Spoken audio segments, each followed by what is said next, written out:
أيها الآباء أمهات إخوان والأخوان المستمعين والمستمعات حاضرين والحاضرات رحمن ورحمكم الله. Alhamdulillah thumma alhamdulillah. Puji syukur kehadirat Allah Subhanahu wa taala atas berbagai macam limpahan rahmat nikmat yang Allah berikan kepada kita, terutama nikmatul Islam, nikmatul iman, nikmat kita dijadikan umat Nabi Muhammad sallallahu alaihi wasallam. Ni'mal hidayah, inayah, taufiq, sihah wal afiyah. Begitu juga salat serta salam tidak henti-hentinya kita haturkan, hadiahkan kepada junjungan kita Nabi Muhammad sallallahu alaihi wasallam serta para keluarganya, para sahabatnya, para tabi'in, tabi'in wa man tabi'ahum bi ihsan ila yaumiddin. Ya ma'asyiral hadirin, ikhwan mustami'in rahiman wa rahimakumullah, melanjutkan di dalam membahas kitab Manhajus Shawi, di dalam pembahasan tentang masalah ilmu, amal, sifat takut, sifat wara' dan sifat ikhlas. Masih di dalam pembahasan tentang masalah ilmu. Dalam pembahasan sekarang ini adalah keutamaan di dalam mengajarkan ilmu dan menghabiskan waktu kita untuk menyebarkan ilmu tersebut. Sebagaimana kemarin kita bahas di dalam apa yang disampaikan daripada Rasulullah sallallahu alaihi wasallam, "Idza mata ibnu Adam inqita'a amalu ila min thalath, sadaqatul jariyah aliman yantafa bih waladun salih yud'ala." Rasulullah sallallahu alaihi wasallam bersabda, jika wafat Bani Adam maka akan terputus setiap amal yang dia lakukan. Amal yang mati tersebut artinya dia nggak bisa beramal lagi sudah. Tapi amal yang hidup untuk yang mati tidak akan pernah terputus. Kecuali 3 perkara kata Rasulullah. Shadaqatul jariyah, sedekah yang terus mengalir, ilmu yang tafa'u bih, ilmu yang bermanfaat yang diajarkan, waladun salih yud'alah, dan anak-anak yang saleh yang senantiasa mendoakan dia.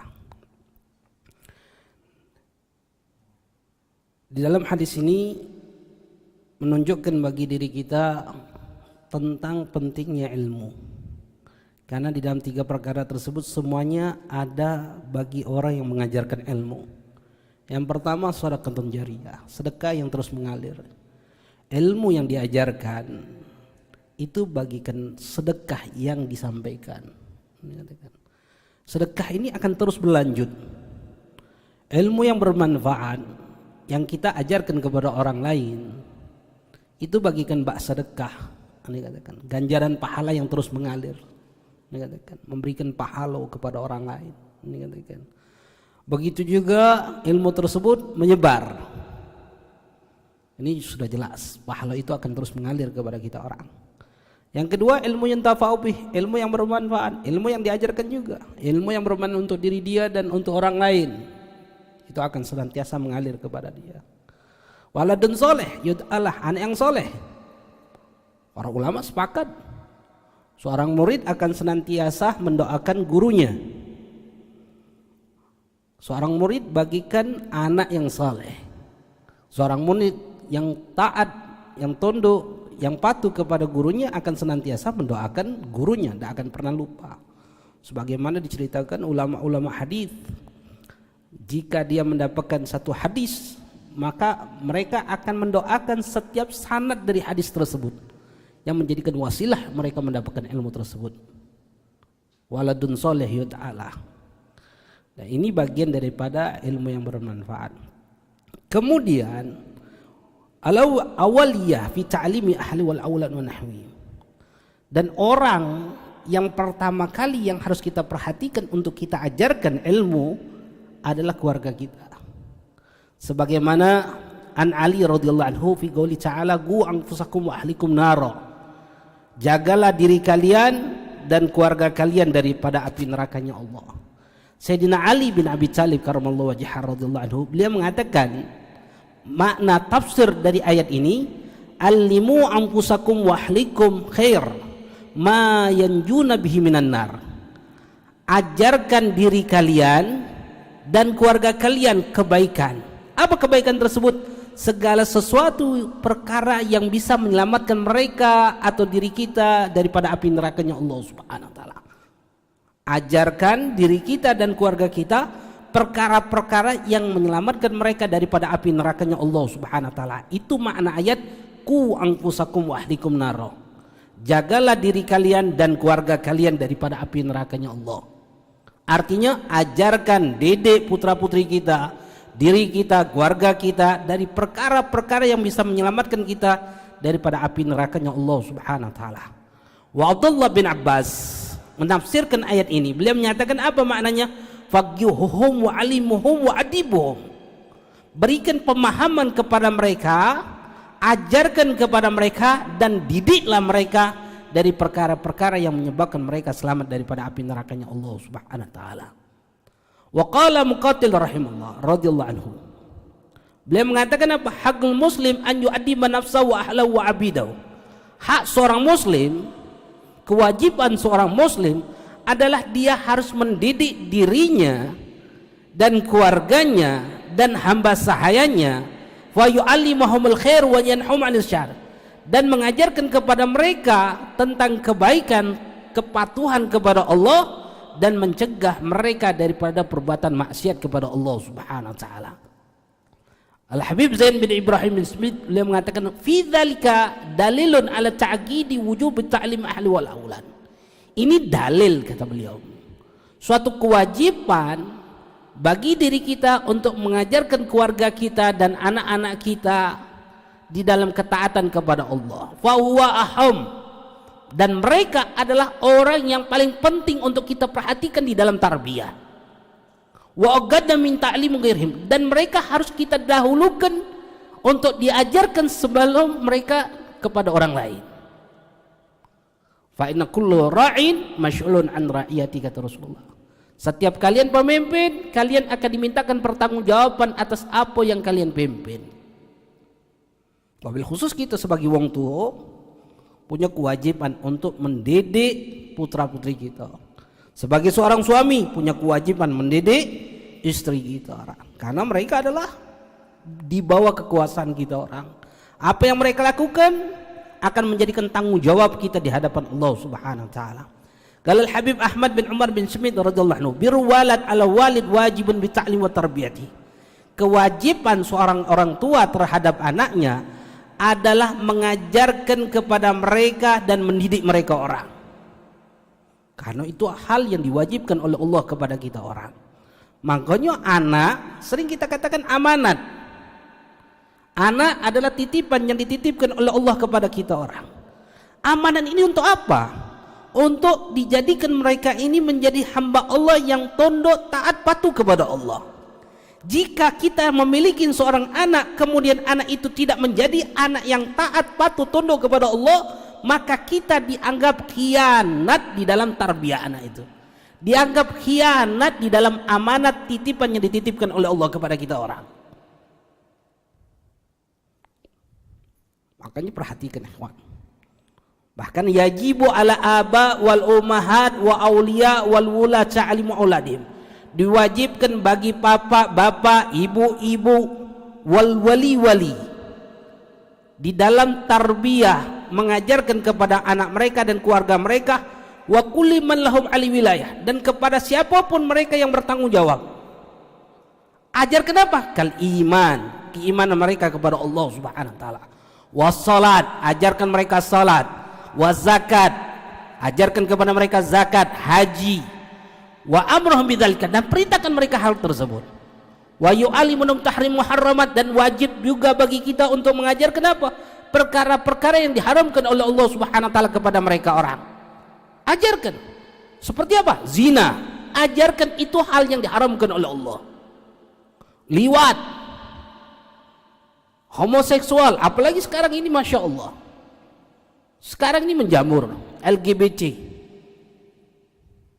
seakan-akan itu hal yang biasa saja, padahal itu hal yang mengundang murkanya Allah Subhanahu wa taala. Ajarkan wal kashful aurat, menutup aurat. Ajarkan kepada putri-putri kita orang batasan aurat kita orang. Laki-laki auratnya khusus sampai lutut. Aurat ini adalah hal yang wajib kita tutup. Aurat kita terhadap anak-anak kita pusat sampai lutut. Berapa banyak kita menganggap remeh tentang masalah aurat. Kadang kita di seorang bapaknya terhadap anak kita orang, kita membuka baju kita di hadapan anak-anak kita orang, padahal aurat. Sedangkan Rasulullah SAW mengatakan apa? La'anallah nadhir wa mandur ilaih. Allah melaknat orang yang mempertontonkan aurat dan orang yang melihat aurat, dilaknat oleh Allah. Aurat kita terhadap anak-anak kita batasannya adalah pusat sampai lutut. Anak terhadap orang tuanya pusat sampai lutut. Kalau anak perempuan terkadang buka pakai celana pendek, anak laki-laki terkadang pakai anak celana pendek, haram. Di dalam mazhab Syafi'i, aurat tersebut adalah batasan sampai pusat sampai lutut. Ini aurat kita orang, baik di dalam solat ataupun di luar solat bagi kaum laki-laki. Jadi terhadap anak-anak kita auratnya pusat sampai lutut. Ajarkan kepada mereka membuka aurat itu haram. Ketika anak itu sudah umur 7 tahun, perintahkan mereka untuk sholat dan segala suatu perkara sholat tersebut. Hukumnya adalah fardu kifayah. Hukumnya adalah fardu kifayah di dalam tarbiyah terhadap anak itu, bukan fardu ain. Beda hukum, beda dampak hukum jika hukum itu fardu ain dan fardu kifayah. Jika itu fardu ain bagi orang tuanya, hanya orang tuanya saja yang punya tanggung jawab. Artinya jika orang tua tidak mengajarkan kepada anaknya, orang tuanya saja yang berdosa karena fardu ain bagi orang tuanya. Tapi hukum ini bukan fardu ain. Hukum ini adalah fardu kifayah bagi wali dari anak tersebut. Apa fardu kifayah? Kewajiban bagi walinya min jihatil ab wal dari sebelah bapak dan sebelah ibu bertanggung jawab.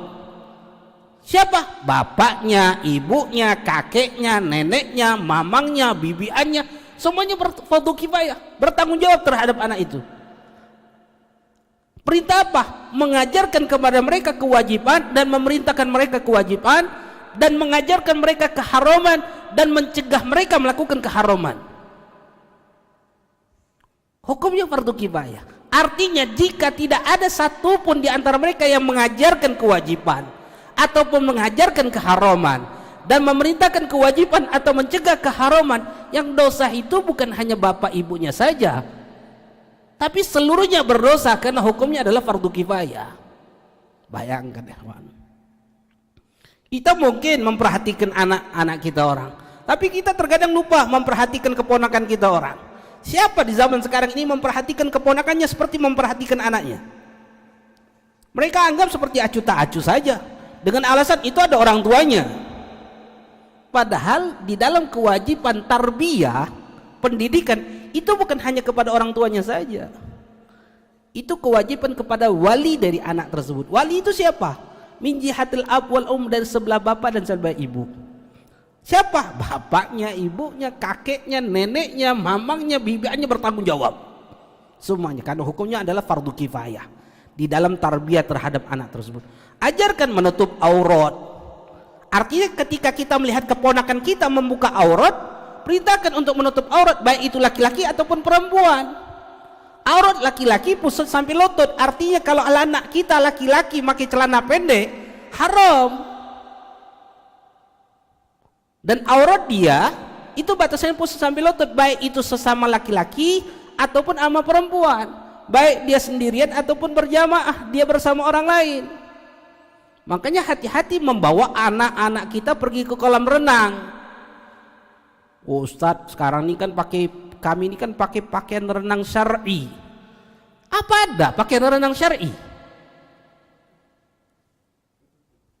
Apa ada yang namanya pakaian renang syar'i? Ada? Apa itu dikatakan pakaian renang syar'i? Na'udzubillah sama na'udzubillah. Dengan gampangnya dia mengatakan itu pakaian renang syar'i, dengan pakaian ketat seperti itu.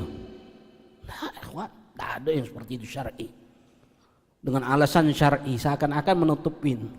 Hal itu dibolehkan atau dibenarkan dalam syariat. Oh Ustadz, kami pakai renang nutup semua Ustadz. Oh ya kita, orang lain. Karena dia haram membuka aurat. Ini bukan hanya membuka aurat saja, melihat aurat juga dihukumkan haram. Dilaknat oleh Allah Subhanahu wa taala. Allah melaknat orang yang melihat aurat dan yang mempertontonkan aurat, itu dilaknat oleh Allah. Makanya anak-anak kita perhatikan, anak-anak laki-laki ataupun terlebih-lebih anak perempuan. Kapan perintah ini wajibnya?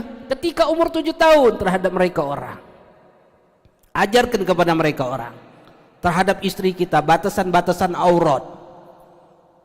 Karena berapa banyak kita menganggap remeh tentang masalah aurat ini. Orang pikir aurat itu sama saja baik dalam sholat dan di luar sholat. Padahal aurat ini beda hukumnya. Beda hukum aurat di dalam sholat dan di luar sholat itu beda. Definisinya beda. Aurat di dalam sholat ma yajibu syatru, sesuatu yang wajib ditutup. Artinya jika terbuka kelihatan atau tidak kelihatan batal sholatnya. Itu aurat di dalam sholat. Artinya jika ada orang sholat sendirian pakai baju, pakai celana, kemudian ketika sujud terbuka sininya, belakangnya, batal sholatnya. Kejingoan ada auratnya. Siapa yang nyingoknya? Kata yang nyingok, dia baca tak nyingok auratnya? Tak baca. Batal auratnya? Batal. Kenapa? Karena definisi aurat di dalam sholat sesuatu yang wajib ditutup. Artinya jika terlihat, jika terbuka kelihatan atau tidak kelihatan batal sholatnya. Itu aurat di dalam sholat. Beda di luar sholat. Kalau aurat, definisi aurat di luar sholat ma yajibu syatru wa yuharramu nadhru, sesuatu yang wajib ditutup dan diharamkan untuk dilihat. Selagi tertutup dan tidak terlihat, dia sudah dianggap menutup aurat. Contoh, ada orang, kita duduk di sini, ada orang masuk ke belakang, dia godil hajat, misalnya kamar mandi ini belakang, dia godil hajat, dia buka auratnya. Pertanyaannya, ketika dia buka aurat, ketika godil hajat, berdosa nggak? Enggak. Kenapa tidak berdosa? Karena selagi tertutup dan tidak terlihat, dia sudah dianggap menutup aurat. Itu di luar sholat. Tapi kalau dia sholat, sah nggak sholatnya seperti itu? Nggak sah. Makanya aurat di dalam sholat dan di luar sholat itu beda definisinya. Aurat di dalam sholat sesuatu yang wajib ditutup. Aurat di dalam sholat itu dari atas dan dari samping, bukan dari bawah. Artinya kalau kita sholat pakai sewet, pakai sarung, ada yang ngintip dari bawah aurat kita, batal nggak sholat kita? Enggak. Kenapa tidak batal? Karena aurat di dalam sholat itu dari atas dan dari samping. Tapi kalau sholat pakai baju, kemeja, pakai gamis, pakai celana di bawah pusat, ketika kita rukuk terbuka auratnya, batal nggak sholatnya? Batal. Kan nggak kelihatan.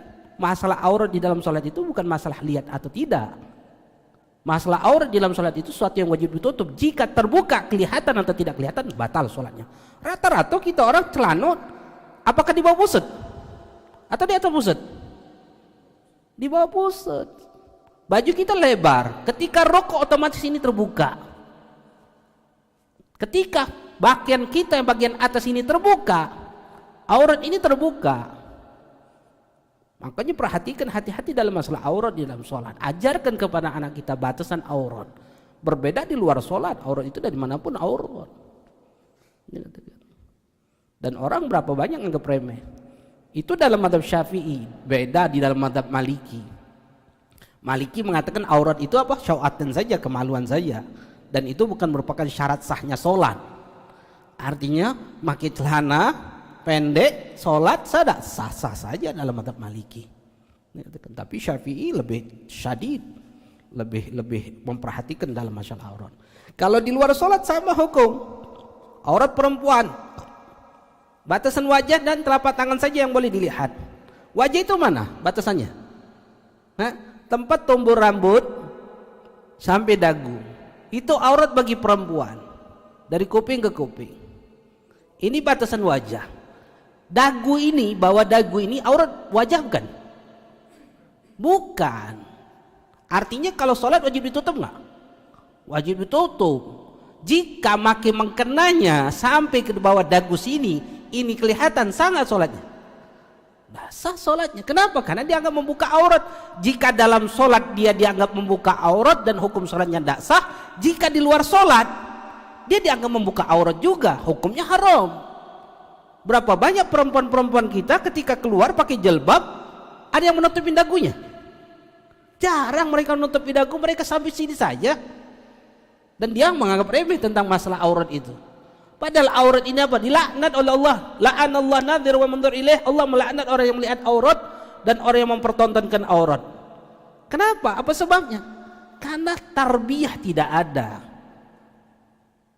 Pendidikan terhadap anak-anak perempuan kita menganggap biasa saja. Istri-istri kita keluar rumah biasa saja, apalagi di zaman sekarang ini. Bahkan ada ustaz-ustaz mengatakan apa? Berapa banyak itu perempuan-perempuan ketika ke pasar dia pakai pakaian mau tidur, baju tidur. Dan siapa mereka? Itu adalah istri kita, putri kita, saudari kita, ibu kita, seperti itu semua. Dan mereka menganggap remeh tentang masalah aurat. Allah kawan, di hadapan Allah tidak ada hukum itu, tidak ada alasan bahwa sih ustaz lumrah, tidak ada di hadapan Allah. Makanya hati-hati dalam hukum itu. Kashful aurah, ajarkan kepada anak-anak kita yang membuka aurat dilaknat oleh Allah. Ajarkan juga apa? Syarikah, maling, mencuri, ngambil hak orang lain, khianat, kizib, berbohong. Apalagi sifat berbohong ini. Bohong ini bukan perkara sepele. Dikatakan oleh ulama, maksiat yang paling solid untuk bertaubat itu bohong. Maksiat yang solid untuk bertaubat itu bohong. Sehingga ulama mengatakan ra'ayna syaribul khamri agla, wa ra'ayna saibul hisna agla, wa ra'ayna saibul fawasya raja, walakin ma ra'ayna kadzaban sarasarigan. Kami pernah melihat orang yang suka mabuk, dia taubat. Kami pernah melihat orang yang suka mencuri, taubat. Kami pernah melihat orang yang suka bermaksiat, taubat. Tapi kami tidak pernah melihat ada orang yang suka bohong jadi jujur. Tidak pernah lihat. Satu-satunya maksiat yang paling sulit untuk taubat itu adalah bohong. Jadi jangan nganggap remeh tentang maksiat bohong. Ajar ke nama anak kita, didik putra-putri kita, jangan sampai dia bohong. Ancaman Allah luar biasa di dalam Al-Quran. Allah melaknat, la'anallahu al-kadzibin. Allah melaknat orang-orang yang suka bohong. Dilaknat oleh Allah.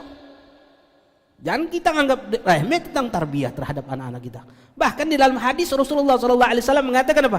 Idza qala lis-sabihat hatta man lam yu'ti fahiya kadzbah. Jika berkata kepada anak-anak, sini anak-anak kecil, sini bakal dikasih sesuatu, dikasih HP, kita mainkan sini. Kemudian anak itu dekat, kita nggak kasih mainan tersebut, itu bohong. Ini tarbiyah dari Rasulullah. Bagi siapa? Bagi mereka yang punya anak, bagi mereka yang mengurus anak-anak, bagi mereka yang punya kekuasaan terhadap anak-anak.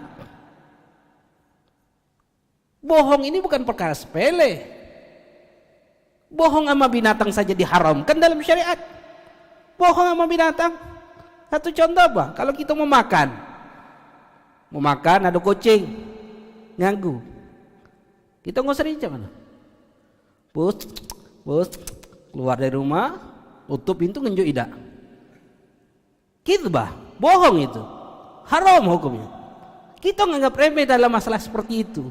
Tapi ini kaget, di akhirat ada pertanggungjawaban di hadapan Allah. Makanya mobil khusus terhadap anak-anak kita. Dan kita jangan terbiasa bohong sama anak-anak. Anak-anak nangis minta beli kemainan. Oh yo kaget, kita beli. Niamkan dengan cara bohong. Apa benar dibelikan? Enggak. Cuma nak niamkan anak itu. Dan itu haram, ikhwan. Dan anak akan terbiasa dididik dengan kebohongan. Dan ini akan dihadapkan di hadapan Allah Subhanahu wa taala. Na'udzubillah tsumma na'udzubillah. Makanya kata ulama, apa riwayat dikatakan oleh ulama, fa akhbal wara man ashqatul malla wa ardal abid. Alangkah bodohnya manusia, dia mencari murkanya Allah dengan mengharapkan ridha makhluk dengan cara bohong. Kalau kita bohong kan mengharapkan ridha makhluk supaya makhluk ini tidak marah sama kita. Jadi kita bohongi. Tapi kita mencari murkanya Allah Subhanahu wa taala. Alangkah bodohnya kita orang. Didik putra-putri kita jangan bohong. Kalau dia melakukan kesalahan, kemudian dia jujur, maafkan karena kejujuran itu. Kalau dia melakukan kesalahan, kemudian dia bohong, marahi bukan karena kesalahan tersebut, tapi karena bohongnya. Biar mereka terbiasa, mendidik, jangan sampai biasa dengan bohong. Makanya Rasulullah katakan, qul haq walau kana murran, katakan yang jujur walaupun itu pahit, kata Rasulullah. Sampaikan saja apa adanya. Jangan sampai kita bohong. Begitu juga ghibah, gunjingin orang, namimah, ajarkan tentang ghibah, ngomongin orang, gunjingin orang. Hati-hati di dalam tarbiyah. Dedek, yang biasaan anak kita menceritakan balik dari sekolah, nyeritakan keburukan kawannya. Hati-hati ghibah itu. Jangan dibiarkan. Tidak boleh, dosa, haram. Jangan kita tanya-tanya. Apalagi ngajak anak untuk ghibahin kawan-kawannya di sekolahan. Siapa mana sekolah tadi? Oh si Fulan mah, si Fulan pak. Itu galak ceni. Ghibah. Dan ini terbiasa di dalam rumah tangga kita. Acara-acara TV gosip-gosip itu ghibah semua itu. Bahkan Rasulullah mengatakan apa? Iya kamal ghibah, hati-hati kalian menggunjingin orang. Fa innaha asyaddu minaz zina, kata Rasulullah. Itu lebih buruk dari zina. Apa kata Rasulullah sallallahu alaihi wasallam? Karena zina, idza tabat Allah. Kalau dia tobatnya diterima oleh Allah. Fa inal ghibah dikatakan oleh Rasulullah, tidak akan diterima oleh Allah Subhanahu wa taala tabat illa stardahu, kecuali dia meminta ridha kepada orang yang dighibahi tersebut dan kunjungi. Siapa di antara kita yang habis ghibahin orang minta maaf? Oi Fulan, minta maaf ya, aku tadi ngomongin kau yang baru-baru. Tidak apa-apa biasa. Apa seperti itu cukup? Enggak. Kita harus ngomong apa yang kita gibahin. Fulan minta maaf ya, minta ridho, aku ngomongin kau cek ini A, B, C, D, gitu kan. Nah, habisnya apa yang terjadi? Cakaran gitu. Bukan gampang untuk tobat dari ghibah itu. Siapa di antara kita yang bisa seperti itu? Bukan cukup salaman, kan nanti Ustaz kayak lebaran kan minal aidin wal faidin, mohon maaf lahir dan batin kosong-kosong. Mak be. Apa kosong-kosong seperti itu? Enggak, salah. Dikatakan. Harus kita minta ridho apa yang kita lakukan tersebut. Ajarkan kepada mereka. Namimah, ngadu domba. Namam itu apa contohnya? Namimah itu bukan ngadu domba kita adu sebulan dengan sebulan kita adu, bukan. Bukan seperti itu contohnya. Namimah itu, namam itu nagal galam bigasid igal fitnah, memindahkan ucapan yang bisa menimbulkan fitnah. Contohnya apa? Ada orang ngomong sama Ustaz tuh diomongin oleh sebulan. Dikatanya oleh sebulan. Yang lapor ini namam. Yang lapor ini yang ngomong seperti itu namam, tukang ngadu domba. Kata Rasulullah apa? An-namam la yadkhul jannah. Wong yang ngadu domba tidak bakal masuk surga. Nasihatin mereka orang seperti itu. Kalau dia, oh tidak Ustaz, ana tidak ngadu domba, Ustaz, ana niat baik Ustaz. Dia katakan, hanya cuma niat baik Ustaz. Kalau niat baik, jangan seperti itu. Jangan memindahkan ucapan yang bisa menimbulkan fitnah. Nasihati, jika apa yang kau sampaikan jujur, kau ngadu domba. Jika apa yang kau sampaikan bohong, berarti kau adalah fitnah. Oh, udah Ustaz, anak ini murid Ustaz, niat baik. Kalau ente murid Ustaz, sayang sama Ustaz, tidak ada niat, ente magai be wong yang ngomongin Ustaz, tak usah ngapor sama Ustaz. Kalau kau ngapor, maka namam kau tukang ngadu domba. Ini kadang bini gitu ngomong kakak dikatui dulu kakak kakak tetangga tuh ngomongin kakak, ini namam ini la yadkhulul jannah, kata Rasulullah, tidak bakal masuk surga. Ini namam, ini tukang ngadu domba. Hati-hati, terkadang kita seperti itu dikatakan. Nasihat dan hal itu dilarang. Wal kibir, sombong, hasud, iri, dengki, waria, amal bukan karena Allah Subhanahu wa taala. Ajarkan kepada mereka tentang hal-hal yang diharamkan oleh Allah dan cegah mereka jika mereka melakukan hal tersebut.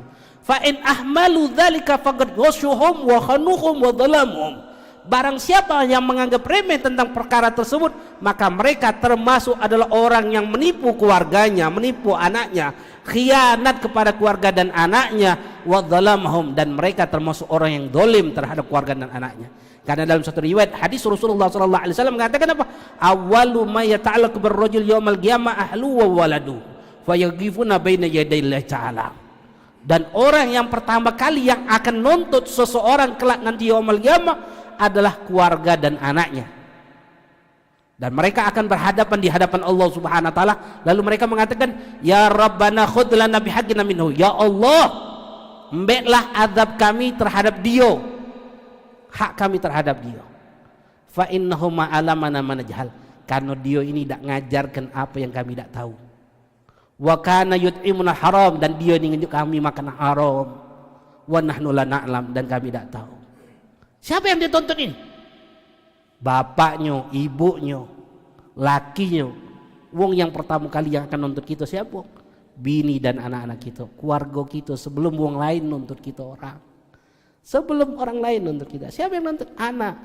Ketika anak tidak bisa baca Quran, anak akan nuntut kepada Allah. Ketika anak terbiasa meninggalkan sholat, anak akan nuntut kepada Allah. Siapa yang dituntutnya? Wong tua.